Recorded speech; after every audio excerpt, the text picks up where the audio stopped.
All right, well, welcome everybody to Solar Noon Tuesday. And as is our normal practice, go ahead and start with some of the news from the solar industry for this week.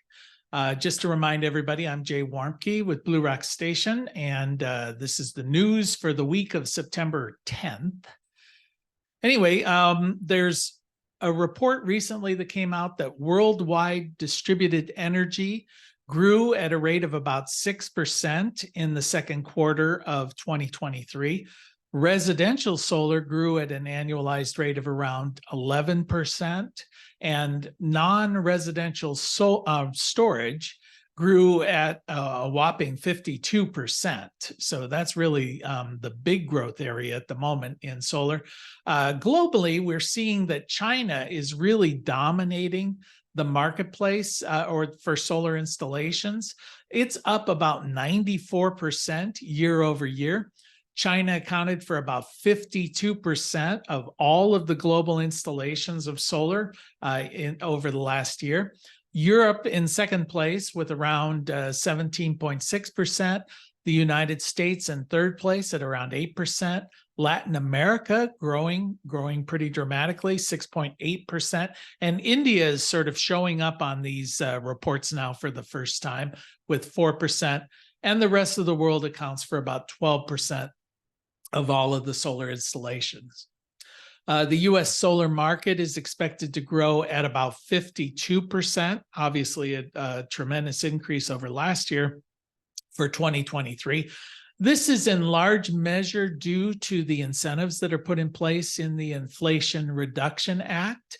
And also, there was a recent ruling by the Commerce Department that the tariffs that had been imposed on Chinese solar panels are going to be reinstituted as of 2024. So they're trying to get in under that range. I'm seeing a note in the chat, somebody saying they can't hear. Devin, can you shake your head up and down if you can hear me? Okay, so I guess it's their problem. All right, so anyway, the tariffs are anticipated. This was part of the Oxum Solar lawsuit where the Chinese manufacturers had moved their manufacturing to 4 Southeast Asian nations. And now the Commerce Department has said that was simply a transparent attempt to avoid those tariffs. So the tariffs will be reimposed in 2024. The CEA, the Solar Energy Industries Association, projects that new solar installations in the United States will more than triple over the next 5 years. The big barriers in this growth are going to be a slow permitting process. We're seeing a tremendous backlog in the permitting applications for interconnection, and also labor shortages to meet this increased demand. Strong growth in all sectors. When we say all sectors, we're really talking about residential, commercial, and utility scale. But utility scale still dominates. They're the vast majority of the installations that are taking place across the country. Soft costs continue to make up a dominant portion of the installation costs in solar. And when we say soft costs, we're really talking about non-material costs. These are costs of like permitting, design, engineering, marketing, the profits that the companies have to make, shipping costs, warehousing costs. They make up about 63% of all of the costs in a solar installation. So far in recent decades, the solar industry has been pretty good at reducing the hard costs. And now the big challenge is how do you start to bring some of these soft costs down to continually see that solar becomes less and less expensive over the coming years? Jay? And, yeah. Labor soft costs too, correct? I believe, I think they include the actual installation labor as part of the hard costs in this report. So I think that's, I was a little unsure when I looked at those numbers, but that's fairly typical. They use the installation costs as part of that. So, all right, the growth of solar plus storage, as I mentioned earlier, is a mega trend within the industry.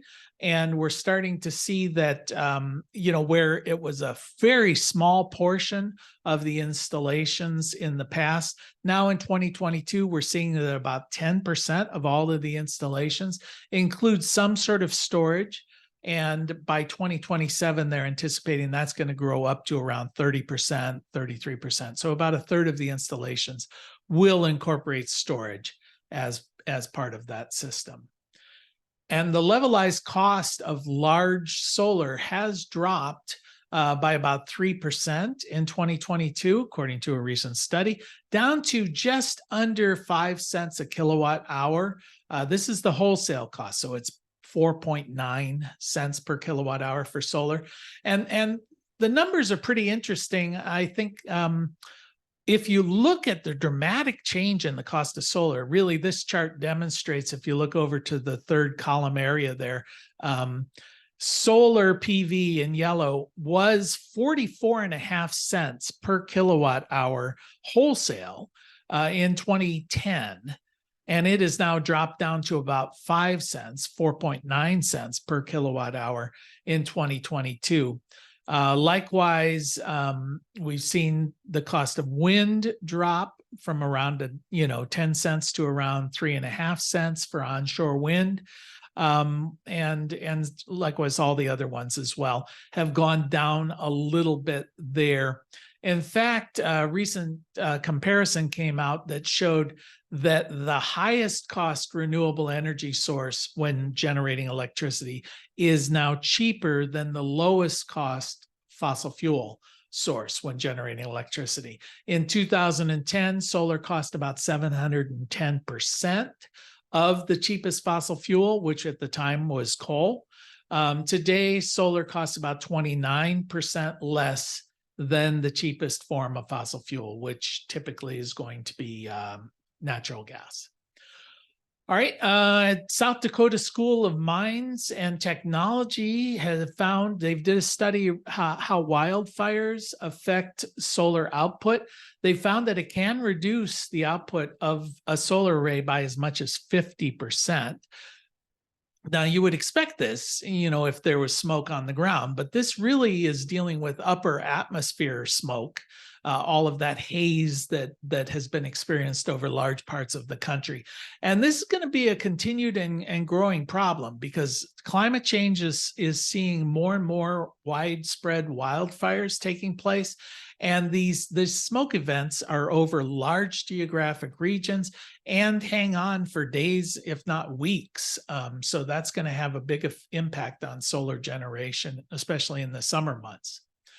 And a new jobs report from the Department of Energy showed that the energy sector as a whole, this is all fuel sources for generating of energy, did grow at a higher rate than the overall growth of jobs nationwide. It was 3.9% growth compared to 3.1% for the economy as a whole. And of this number, clean energy accounted for about 84% of all of that job growth within the energy sector. Interestingly, women in the energy sector saw an increase at a rate of about 7.8%. In fact, of the new jobs created over the last year, more than 50% of those jobs were secured by women candidates. Now, that's good news in the short term, although historically, the industry is still very dominated by men, with about 73% of the workforce being male. Solar dominates the field of electric power generation. These employment numbers, solar shows that around 350,000 people in electric generation, wind being second.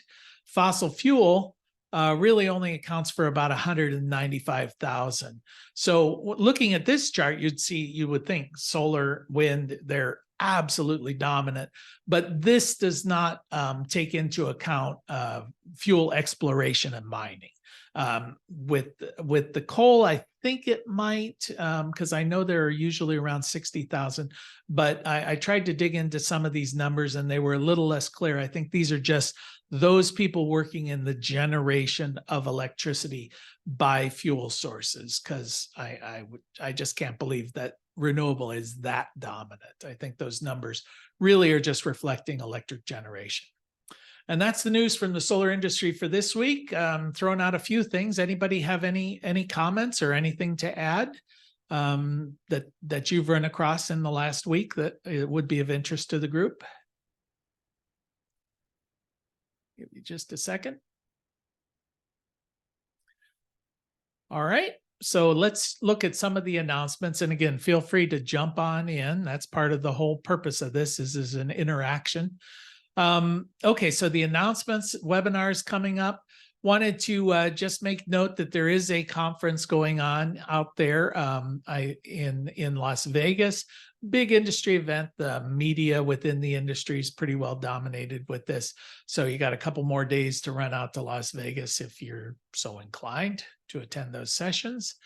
Then on September 12th, we're looking at a community solar, September 12th, that's today, this evening, community solar projects. I think this is focused on Ohio, but I think anybody is welcome to join in. This is from Solar United Neighbors. Then on the 14th, we're looking at an EV charging webinar that looks at partnerships, how to work, utilities can work with charging stations on this. It's 2 p.m. Eastern time. That's through Utility Dive. And Solar Power World will be offering on the 21st at 2 p.m. A webinar that deals with how to streamline processes. When I looked at the description on this one, it's really how can you use different software packages to make your projects run just a wee bit smoother. And IREC, this is the Interstate Renewable Energy Committee. Anyway, they're doing a clean energy workforce panel webinar. That's coming up on September 21st at 2 p.m. And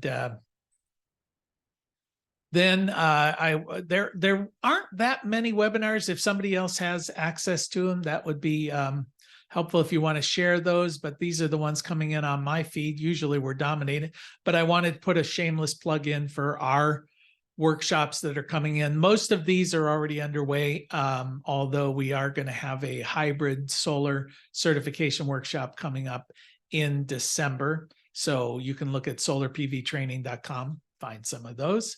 And that's as much of a plug as I'm going to do. All right. Anybody have anything to add? Any issues that have come up before I jump into the topic du jour that I've selected for this particular meeting? I noticed in the chat as we're talking that some people are putting some of the links in for some of these upcoming webinars, so you can access that. But also, I've been tempted to do that, but these things you can just do a Google search on them. Because they're cumbersome. The links are cumbersome for these sessions here. Jay? Yeah, Joe. I'm just curious, amongst all the people in the chat session, if they have ever had any kind of experience with Hoy Miles inverters. Well, first let's see if anybody has. Does anybody have any firsthand knowledge on those? And your opinion of them are? Well, I don't have a real strong opinion. I've read some, mostly just becoming aware of them. Obviously, these are microinverters, aren't they, primarily? Is that correct? Yeah. And I think they're multiple panel microinverters. Is that what they're marketing for? So, obviously Enphase is the dominant microinverter player in the game. But this is a competitor. I haven't heard anything negative about them. And if it can reduce down the cost, sounds like a a good option.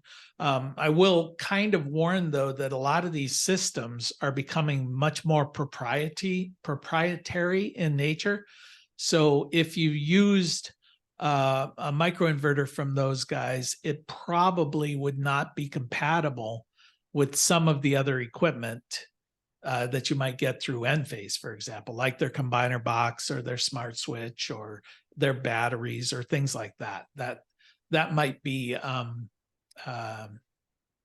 issue, but I'm sure they'd come up with their own system. Hmm. Okay. Yeah. Are you just exploring using them or Yes. do you have an issue? No, I'm exploring using them. You can be our guinea pig. Right? Yeah, absolutely. The only way I think you can get it, I guess, is through some sort of online resellers. Yeah, But that's typical. That's typical. You've got to buy your product through a distributor. right, You're not going to go direct. You're just not big enough. If you were doing utility scale systems, you might be able to buy direct from the manufacturer. But for those mere mortals that are like on this call, we're not allowed. right, You're right. going to have to go through a distributor like I've used Renvu, I've used Alt-E. I've also used like McNaught and McKay here locally because that way you can go pick up the product and not have to pay for the shipping of solar panels and things like that. I think Gray Bar is getting into or has gotten into it. Some of the electrical distributors are good sources for product. One other And question. Oh, yeah. I'm sorry. Oh, Go I was ahead. just gonna mention that one thing I have done in the past, like with McNaught and McKay, is I'll get a bid from them and then I'll compare it to some of the online. And if you come back and say, well, I could get it through Alt-E or someplace else cheaper, they'll typically drop their price to match. So Right. something to do when you're negotiating. So Did you get a Enphase IQ 8 or 9 certified yes. after? Okay. Yes, I am now legitimate and blessed by the powers that be out there at Enphase. And although I'm still battling with AEP as far as getting permission to operate, the system is fully installed and commissioned and all of that good stuff here. You're referring to our system here at the office, but AEP seems to I don't know, be glacial when it comes to any kind of action, and they would very nitpicky.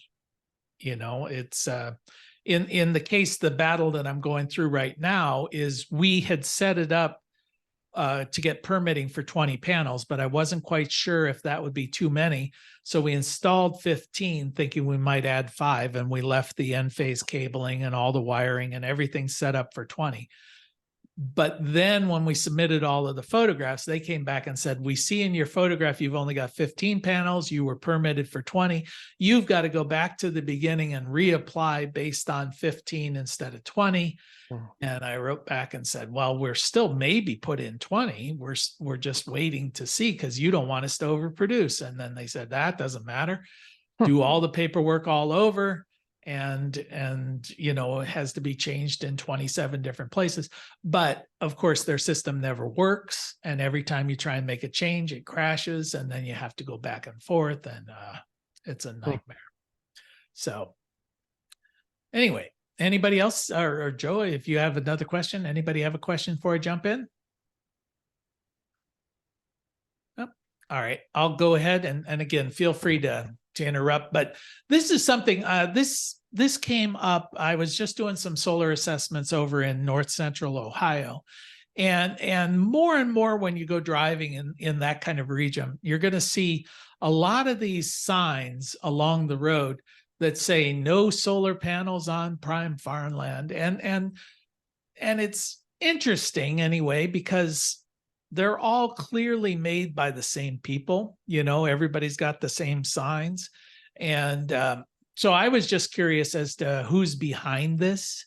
What's the effort that's going on? What's the motivation? What's the argument?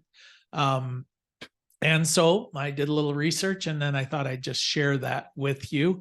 A lot of this is going to be happening in the Midwest specifically. So what's the issue that we're dealing with here? I guess I should back up just a little bit because I have some sympathy for them. I have some sympathy for these positions, right? In my way of thinking, prime farmland, green fields, whatever you want to call them, should be the last choice, right? We should be prioritizing and saying, okay, let's deal with brownfields first and foremost. Now, brownfields are really U.S.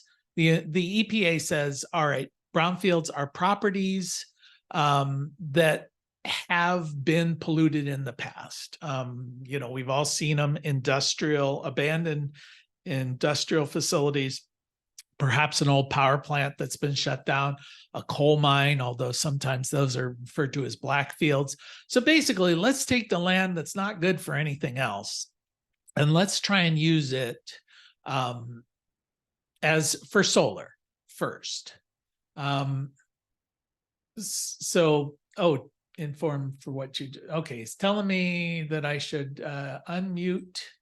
Well, you guys can unmute yourself, but let's see if I can find Bill. There we are. All I can do is ask. Okay, Bill, if you've got something, just unmute. All right. So anyway, so these things typically have environmental issues. That, of course, is going to add some cost to the development of the project. And there's always concern in any kind of development that there is going to be something, that comes up with environmental issues that sort of causes the problem or the project to come to a halt. Then there's what's referred to as gray fields. Gray fields are essentially developed land, developed projects that have been abandoned that don't necessarily present an environmental issue.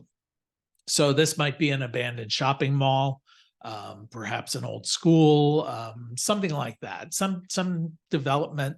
But you may have minor environmental issues like asbestos or lead paint, but it's not going to be the same kind of thing you'd run into in an abandoned coal mine, for example, or a power plant, where you're just dealing with all of that stuff. And then there's green fields. Green fields are basically clean and green, undeveloped land. I think most people would think that farmland falls into this, but for the most part, it doesn't, because farmland is not clean and green. It is loaded with pesticides, with herbicides.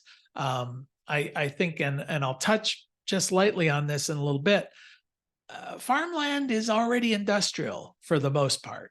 I mean, it is an industrial process that we're living through with heavy machinery and chemicals and soil disruption and groundwater pollution and all of the other issues that go along with any kind of industrial activity. So I think a lot of this is kind of living in Never Never Land when they're saying we're taking pristine, beautiful, green fields and turning them into an industrial wasteland of solar panels. So that's some of the argument you'll get from the folks against it.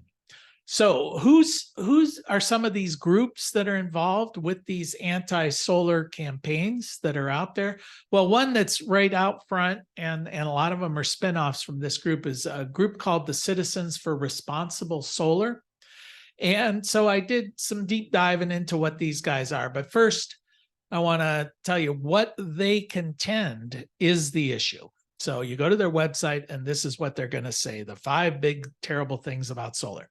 That they're saying that industrial scale solar plants on rural land negatively impacts the environment, contribute to climate change, and they're really big on this is disrupting our pristine rural lifestyle. So that's one of their arguments there. Fair enough. It is disruptive in that vein. Industrial solar is driven by big tech. So now you're getting into the boogeyman thing that demand subsidized, energy. So that's sort of presenting it now as benefiting the other. Then also solar energy produces large amounts of toxic waste. That one was a little bit weird to me in looking at it. I tried to figure out what they're talking about there. Often they're not very specific about what these things are. But with this one, when you dig down into some of their fact sheets, they were contending that IRENA, the International Renewable Energy something or other, anyway, they did a big report about the potential of solar waste in the future. And I did look at that report. It does say that by the year 2050, we may be facing as much as 78 million tons of waste in the disposal of solar panels. So 25 years off into the future, this could become a problem. Now, they have spun that to say that IRENA is claiming that by 2050, we will see 2 to 3 times the amount of waste from solar that we currently see from plastic. And that was a specific claim they made in there, which is not what IRENA said at all. In fact, most of their report was about how there's a lot of money to be made in the recapturing of the materials from solar. Most of the waste is in the form of glass, easily recycled, harvesting of the silver, reusing the silicon. How do you do that? There's a lot of jobs out there. And even on the face of it, they're saying 78 million tons potential, whereas today, the worldwide, we see about 350 million tons of plastic waste. So annually. So it's just flat out not true. Okay, so how do you combat? I mean, it's bold-faced lie. What can you say? And then they also talk about how cadmium will pollute the groundwater,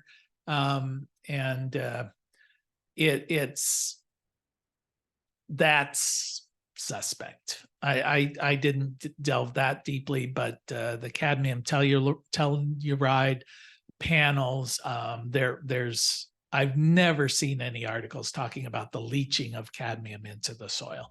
That's what most utility scale systems are made of. So that one doesn't strike me as credible. But I don't want to dismiss it as a lie. I don't know enough about it. They're arguing that solar is unreliable, and of course that it's not clean.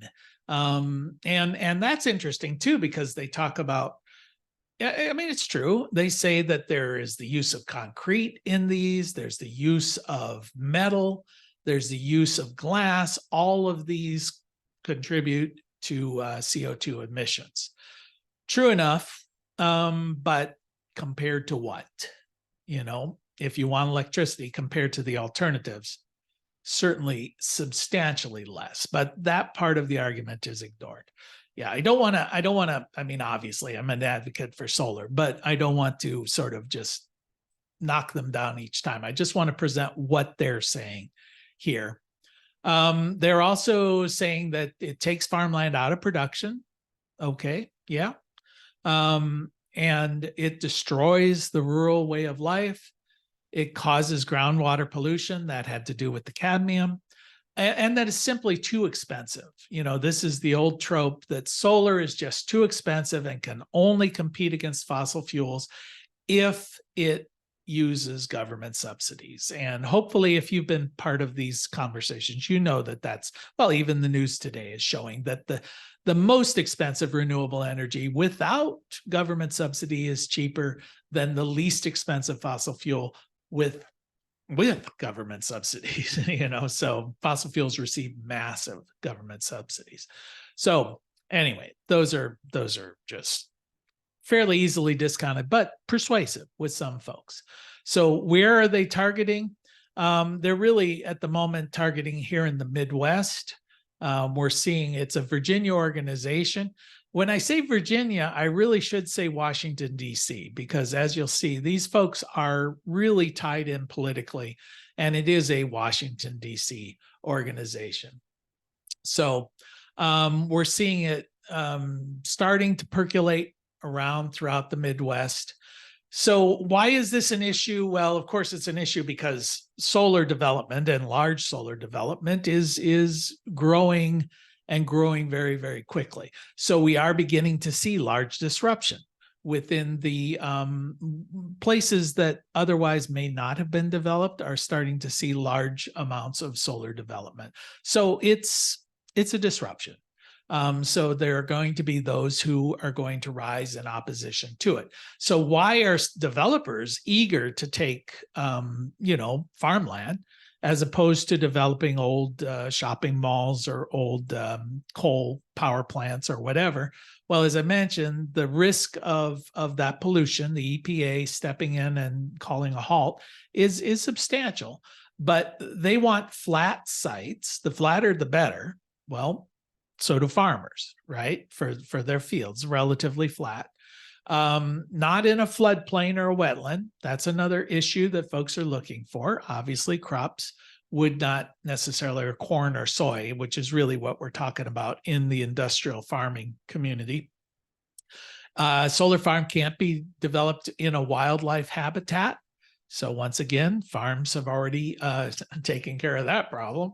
And so they also would like to be adjacent to a three-phase distribution line and preferably right near a substation so that they can tie in. And so you've got road accessibility, you've got power line accessibility, you've got flat land, you've got wetlands issues taken care of, you've got wildlife issues taken care of. The tracks are usually pretty large. They're going to want about 30 to 150 acres for these developments. 1 megawatt typically takes about 6 to 8 acres of land. So farmland ticks off all of these boxes. And interestingly, when I was trying to find out just how much they pay for these leases and the like, it tends to range on the low end at around $400 an acre, and at the high end about $2,000 an acre. So if a developer of a solar array pays a farmer, that's what they're going to be paying. I think you could figure, just rule of thumb, around $1,000 an acre, but these are for 20 to 30-year leases. So a substantial amount of guaranteed income for these folks over a long period of time. Now, this compares with the average profitability if you're growing corn or soy at $400 to $600 an acre. So very attractive for the farmer, right? He could make twice as much doing nothing that they would farming that land. So clearly that's attractive. So I'm not quite sure where the objection is, other than I suspect it's because no one's asked them to put solar on their property. It's and it also feels a little weird in an environment where they're all claiming, keep your federal government hands off of my property, let me do with my property what I want to do, but I don't want my neighbor to develop solar. So all of that seems a bit hypocritical. But in this world, hypocrisy is like currency. So there are some incentives, just a couple other little factors to throw in there. There are incentives built into the Inflation Reduction Act, 10% bump for your investment tax credits. If you're developing a brownfield as opposed to a greenfield. So there are financial incentives that are built into this package. But once again, will those incentives supersede the added risk and the added cost of developing a polluted site? So I'm not in that business, but I suspect probably doesn't balance out. That's my guess. Another factor that seems never to be discussed in all of these is that developing solar on farmland does not mean that you can't farm it. Agrivoltaics is a growing field. So perhaps as we see this moving forward, you're not taking farmland out of production. You can graze animals, you can plant crops, you can do all of these things. You just can't plant industrialized crops, which I would argue is a good thing. The world of soy and corn is not necessarily the best way to deal with our food needs. So that's an issue. And I've never actually heard why one farmer would worry about another competitor getting out of business competing with them. I would think they would welcome their neighbors not competing with them for production of corn and soy if really that's their motivation. There's a lot of silliness in here. They're pretending to be environmentalists when really what thing destroys more land across this nation than any other? It's industrialized farming, you know. I mean, it's on the surface of it silly. Okay, and farmland, as I've mentioned, is already industrial. So now let's get into who's behind this stuff. Well, the Citizens for Responsible Solar is primarily headed up by, and her name just popped right out of my head. It'll come to me here in a second. But anyway, the woman on the left there, she was the deputy director when Karl Rove in the George W. Bush administration. Now, if you remember Karl Rove, he was known as Bush's brain. She was also an assistant to Jack Abramoff during her tenure at the White House. She had to resign because there was a huge scandal where she was the conduit between Abramoff and Rove and DeLay. Tom DeLay was involved, and she got immunity to testify against her boss, Abramoff, because he was ripping off millions of dollars from indigenous tribes as they were trying to get permits to run casino gambling facilities, and it was a mess. So he ended up going to jail. He served 4 years. Came back out, and he was reformed and born again and all those things they do. And now he's back in jail because he went right back to corrupt lobbying practices and started, only this time it wasn't casinos, it had to do with Bitcoin. So that's the crew we're dealing with there. All of this stuff is very opaque because they refuse to disclose who's involved in this, but you can dig a little bit deeper. I thought, you're known by the company you keep. The treasurer of this group was someone, Lisa Lisker, who was the campaign treasurer for J.D. Vance. Her financial consulting firm works with Republican candidates, political action committees.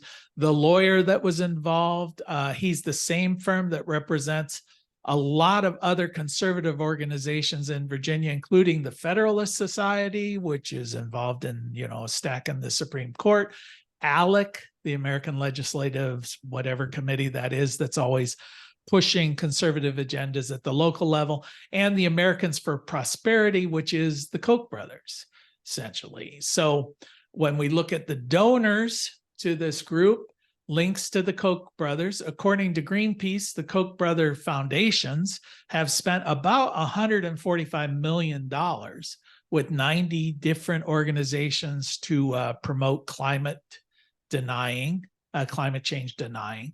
Of course, the Koch brothers' fortune was largely based on fossil fuels. Ralston, that was her name. She received $300,000 from the largest investor in Peabody Coal.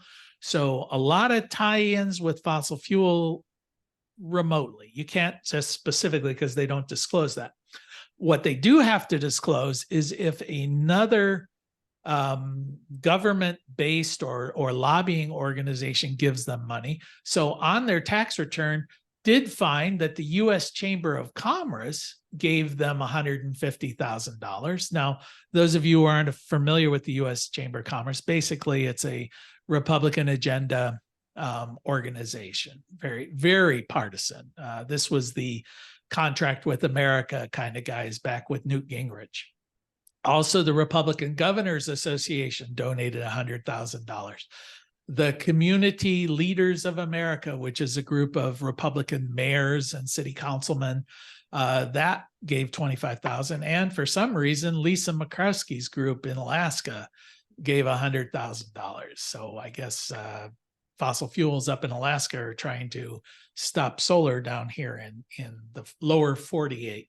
So the thing I took away from this, because these were the only disclosed contributors to this group, is clearly it's not just conservative versus liberal ideology. It is very partisan.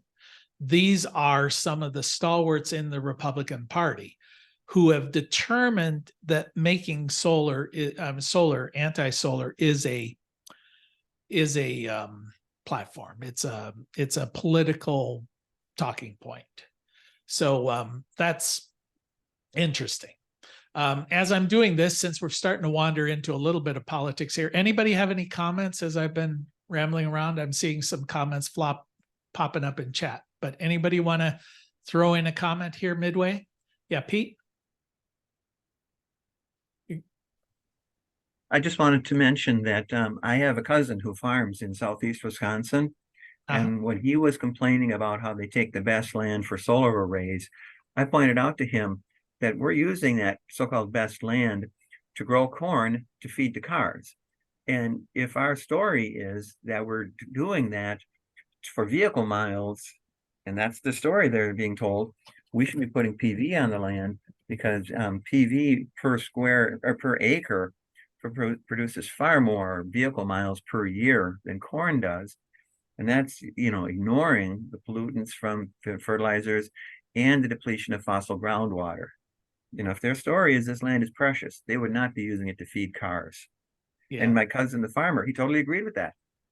So that's a good point. Yeah, good point. I mean, I like I said at the outset, I have sympathy for the idea that this should not be our first choice for that land. Contrarily, I would argue that the way they're farming it should not be our first choice either. But then I would go even further and say, okay, so then you're against all suburban development. You're against every Walmart that's ever been put on any piece of property. You're against, once again, it's very selective outrage against a very small piece of the the industrialization of Midwest farmland. It's to the point where I don't know. I think a lot of their motivation is the same motivation that motivates them in a lot of their political discussions. It's this anger. It's I want to resent other people. I'm not the one benefiting, therefore I don't like it. It's just this angry, I don't know, angry white male nonsense that we're all having to put up with. Our generation just needs to hurry up and die, leave it to some folks who are going to do it properly. We'll leave it to AI. They're going to take over. So any other questions, comments? Before I keep on? Yeah, Dan? Yeah, Jay, I don't know if you remember me, but I put up the first system back in 2016 from one of your first ETA classes. And this year I got a true up of $2,500 from PG&E, and I wanted to add some more panels.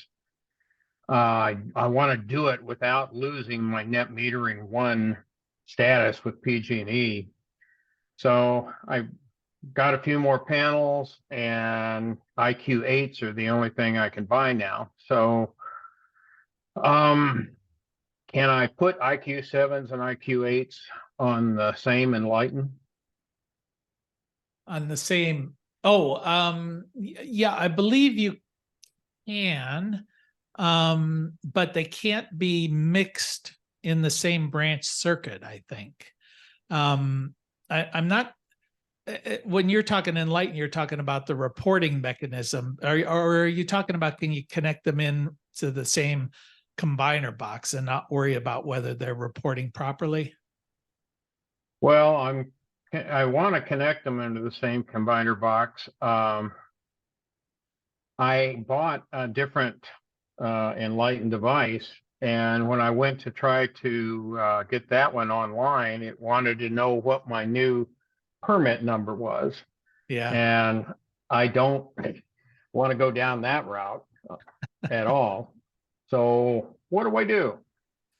Yeah, that's going to be a wee bit problematic because you're kind of wanting to add panels to your system without letting your utility know about it, because then you're not going to have, you're going to get maybe kicked out of some preferential historical grandfathering.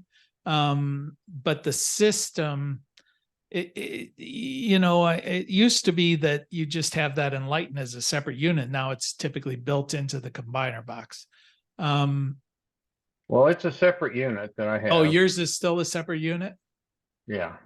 Oh, okay. So I don't know. I'd be just randomly guessing. I think you can do it. The question is, will you be able to see any reporting? That may not be overly critical to you. The net effect with your utility will be the same because it's going to be producing. But whether or not you'll be able to get accurate reports of what it's producing, I think might be the issue. But another thing that I would explore is there are a lot of solar microinverters out there in sort of the secondary market. No, there's, I actually bought them from Platt Electric, and when I bought them, Platt Electric came back and says, hey, can you sell us your old IQ7s and just update everything to IQ8s, because they had customers wanting them. Same customers just like you, right? Yeah. Yeah. Well, have you looked on eBay or any of those places to see if you can track down some? I really want to go with the 8s because the new panels are higher power. That's true. Well, have you considered, how many panels are we talking about? 10. 10? Oh, well, then maybe consider upgrading them all to 8s. That's something. I mean, it's an expense, but it's something, because the IQ8s, well, you wouldn't do sunlight without the disconnect switch. So tell you what, rather than try and figure this, why don't you send me something by email and we'll see if we can't figure it out offline to see if there's a simple solution. I will do that, sir. Okay, great. Anybody else have any other items or issues bring up? We're sort of taking a we're almost to the end on this thing. Yep. How does repair and maintenance replacements get handled? Legacy net metering. What if it's just a repair and maintenance? You're going to be operating under your net metering agreement. So that's pretty common, is to say, okay, I have a microinverter that goes out. Really, the swap out is pretty straightforward. You just tell the system online, I took this one offline and now I've replaced it with this microinverter. And typically the Enphase is really good at sending you a replacement microinverter when one goes bad, but that won't affect your net metering agreement with your utility. I'm not sure if you add a few panels, it depends on your utility. I know with our co-op, they could care less. I mean, I doubled the size of my array with our co-op and they're like, yeah, or whatever. But AEP seems to just be fixated on details. And I don't know if I added now my 5 panels that I was planning on adding, if they're all of a sudden going to jump all over me and say, you're in violation of, your agreement and we're going to fine you, or who knows what. So I wouldn't put it past them. They don't seem to be overly nice folks. So Jay. Yeah. I'm with First Energy. I went from the evil empire. Yeah, I went from 12 to 26. They didn't say anything to me. I'm still able to get and I've got M250s. Okay. But no one said anything to me. No one said, oh, you jumped up. But of course I was reading, I think it was like 1.2%, or 1.2 is the amount you could increase to, but they've never said anything to me. Yeah, I suspect in most cases you can slide in under the radar, as long as you don't overproduce. And nobody's going out counting up solar panels.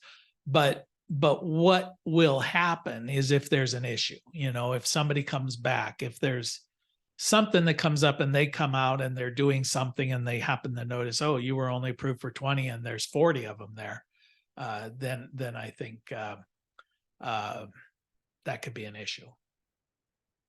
And I don't know what kind of penalties they'd impose. So obviously the best solution is to try and live within the rules that are set. Although I will say that living within the rules that AEP has been providing has proven to be a challenge. So that's just life in the big city at the moment. Anybody else have anything? Let me jump in that I do want to just sort of point out that as silly as some of this is, it's having an effect. Their arguments are persuasive to local jurisdictions, local authorities having jurisdiction. So there have been, even at the state level, big projects turned down just because the room gets filled with groups of farmers, and local citizens who are telling you that the solar array is going to use up the sunlight, or whatever. And so the politicians, just who oftentimes don't know any better, are just going to go, yeah, well, you don't want it. Okay, fine. Although it's going to adversely impact, their tax revenue and their tax base. But it's one of those other things of the very people who would benefit from this development are the ones who are going to fight it, because in my estimation, they're being manipulated by political forces who are just using this as another, culture war talking point. That's kind of all it is. So I think the responsible thing to do is trying to develop these projects well. We should try and prioritize brownfields. We should make sure there is no environmental disruption. All of those things should take place. There are going to be people who don't, and those are the ones who are going to be the poster child for the political opposition. We need to accept that, be aware of that. But it sounds like the discussion that took place with relatives there is a good thing. Just to, don't tell people they're stupid for opposing it. Tell them why you agree with them and why you disagree, and hopefully we'll still be able to have civil debate on it. All right. Well, that's basically that topic. Anybody have anything else to add before we call it a day? Developers would be wise to engage in community benefits discussions. Yeah, that's one of the things that I've seen in literature, where those people who want to develop a solar development should get out into the community early, talk about how those individuals are going to benefit, right? How is the neighborhood going to benefit from this array? Because people just see the negative. You're coming in here, you're developing this thing. I personally don't benefit from it. But if I were a solar development developer, I'd come in and start saying, listen, we're considering this down the road over here. What are your concerns? How can we address those? How can we make your life, how can we add this as a value add to your community? Can we incorporate, improvement of roads because we've got to bring equipment in? That's a benefit. This is the amount of tax that this system is going to provide to your local economy. Can we put in some sort of habitat rehabilitation or a playground or who knows what else is part of this project? But find out what the local people want. What are their concerns? Address them early, communicate with them. It's like with any project, even if you're doing this at the residential level, when you go to install a system at somebody's house, go to the neighbors if possible and just say, hey, we're going to be doing this. Do you have any concerns? I want to make sure we're good neighbors. How do we do this? And you might sell some projects. So, all right, give you one more shot. Otherwise, I'm going to call the meeting to an end. Alrighty. Well, we'll see you guys next week. Take care.